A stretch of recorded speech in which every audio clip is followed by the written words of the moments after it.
මම ලක්ෂ්මන් කොරදොන් වෘත්තියෙන් මම මහපොළ කළමනාකරණ මණ්ඩලයේ හිටපු සම්බන්ධීකරණ නිලධාරියෙක්. වර්තමානයේ මම සමාජ ක්‍රියාකාරිකයෙක්, ව්‍යාපාරිකයෙක් සහ ලේඛකයෙක්. මම ලේඛකයෙක් වෙන්නේ මේ වෙන විට පොත් 8ක් ලියා පළ කිරීම නිසා. මම පාසල් යන කුඩා අවදීදම පොත්පත් වලට ලිපි, කවි රචනා, කෙටි කතා ලියුවා. ඒ ලියලා ඒ ආభాෂය ඒ කාලේ අපිට උගන්වපු ගුරුවරු අපිව තව ඒ සඳහා උනන්දු කළා. ඒ ආభాෂය ඔස්සේ මම ලියව නවකතාවක්. ඒ නවකතාව මම අරගෙන ගියා ප්‍රකාශක ආයතන කීපයකටම. නමුත් ඒ කිසිම කෙනෙක් ඒක මුද්‍රණය කරන්න බාරගත්තේ නැහැ. මාස ගාණක් පොත තියාගෙන ඉඳලා ප්‍රතික්ෂේප කරනවා මොකක් හරි අඩුපාඩුවක් කියලා. ඔය අතරේ මම ගිහිල්ලා සුසර ආයතනයේ කපිල වික්‍රමසිංහ මහත්තයා මුණ ගැහිලා ගියා. මගේ මෙහෙම පොතක් තියෙනවා බලන්න ආගෙනත් දෙන්න. මම ගිහිල්ලා දුන්නා. පොත කියවල බලද්දී මහත්තයා කිව්වා ඇයි මෙච්චර කාල මේක මුද්‍රණය කරන්න පරක්කුනේ? මම කිව්වා මෙහෙමයි.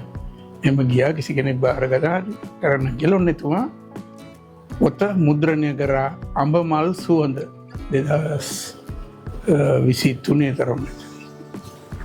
ඒ පොත ඉතාම වටිනා පොතක් වුණා. අවසානයේදී අධ්‍යාපන අධ්‍යක්ෂක ජෙනරාල්තුමා විසින් ඒ පොත පාඨශාලා අතිරේක කියවීම පොතක් හැටියට නිර්දේශ කළා. ඉතින් අඹමල් සුවඳෙන් පස්සේ මම ලිව්වේ අලිමංකඩ ස්කූල්. කොළඹ නගරේ දරුවන් 5 දෙනෙක් ක්‍රිකට් තරගයක් බලන්න යන්න ටිකට් අරගෙන රුපියල් 5000 ගන්න ටිකට් අරන් ඉන්නකොට පුවත්පතක දකිනවා ඉතාමත්ම දුෂ්කර කැලෑ ප්‍රදේශයක පාසලක් ගැන විස්තර. ඒ පාසලේ දරුවන්ට යන්න වැසිකිළියක් නැහැ, වතුර ටිකක් බොන්න ළිඳක් නැහැ. පස්සේ අර දරුවෝ තීරණය කරනවා අපි මේ තේරුම් නැතුව ගිහිල්ලා මේ පැය ගානකට දහස් ගානක් වීදම් කරනවා, අපි මේ වගේ තැනකට මොනවා හරි කරමු කියලා ඒගොල්ලන්ගේ වැඩිහිටියන්වත් එකතු කරගෙන ගිහිල්ලා තා විශාල වැඩ කොටසක් ඒ ගම්මානයට කරලා දෙනවා. ඒක තමයි අලිමංකඩ ඉස්කෝලේ කතාව. ඔය පොත් දෙකෙන් මට සෑහෙන පාතක පිරිසක් ගොඩනැගුණා. ඒගොල්ලෝ ඊට පස්සේ මට යෝජනා කළා හැමදාම ඉතින් මේ යෝන් සහ ළමා පරපුර වෙනුවෙන් ලියන්න නැතුව සමාජ කතාවල් ලියන්න. මම ඒකම ලිව්වා තවත් 20000ක් කියන පොත. දෙමව්පියන්ගේ යෝජනාවක් අනුව විවාහයක් වෙලා ඒ විවාහය අසාර්ථක වෙච්ච තරුණ කාන්තාවක්ගේ පුවත.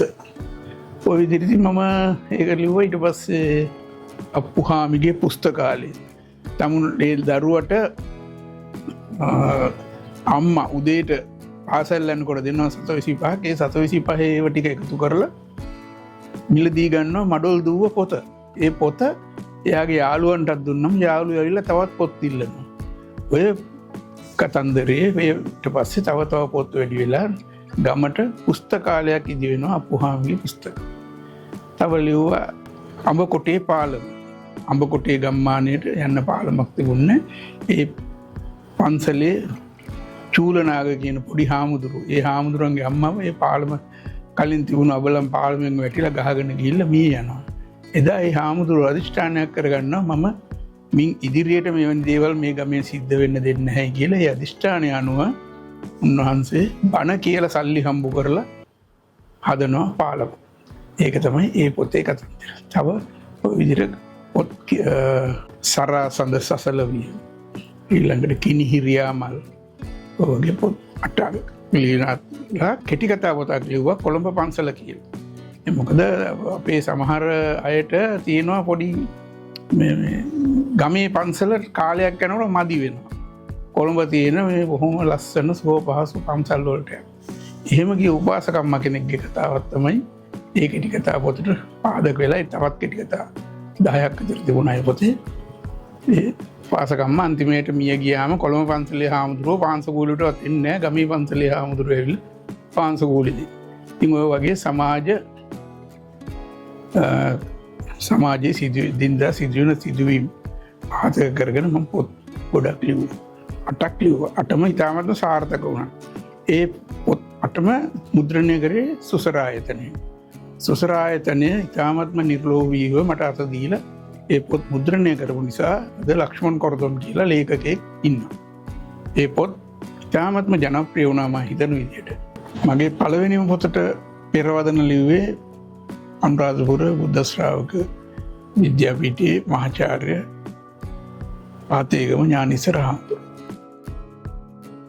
දෙවනි පොත අලිමංකඩ ඉස්කෝලේ ඒකට ලිව්වේ අත්තනායකම් හේරත් මැතිතුමා.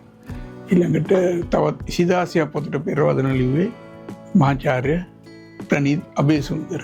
මේ විදිහට විද්වතුන්ගේ අතට ගිහිල්ලා තමයි මගේ පොත මුද්‍රණයට යන්නේ. ඉදිරියේත් ඒ විදිහට සිදුවේ.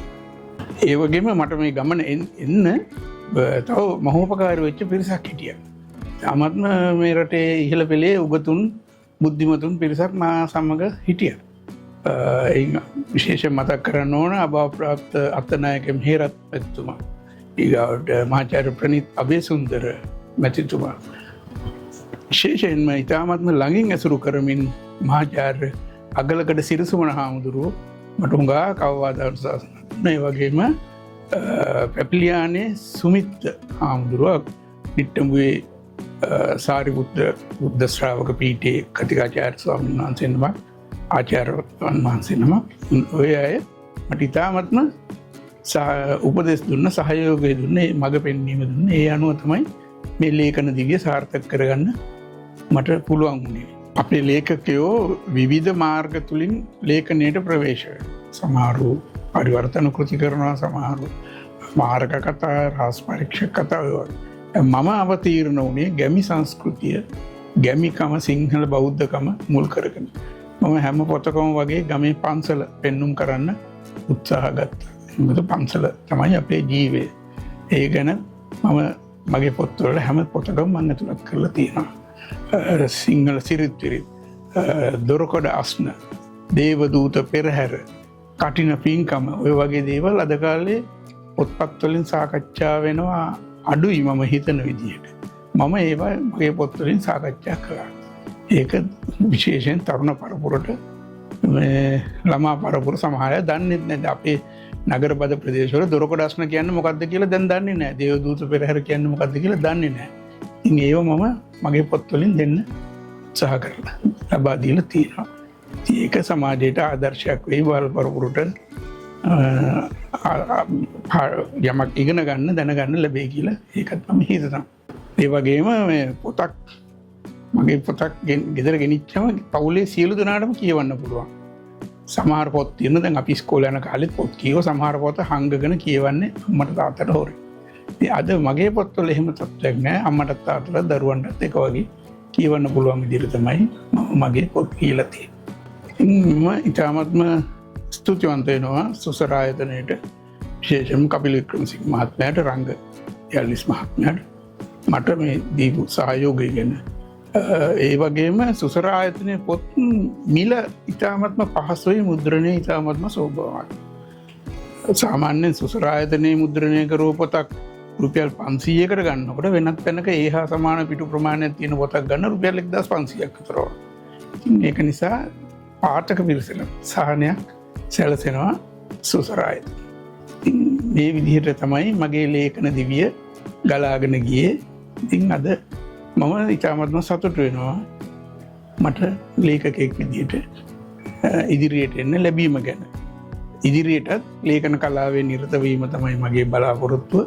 ඉතින් ඉදිරියටත් සුසර ආයතනය සමගම ඉදිරියට යන්න මම බලාපොරොත්තු වෙනවා.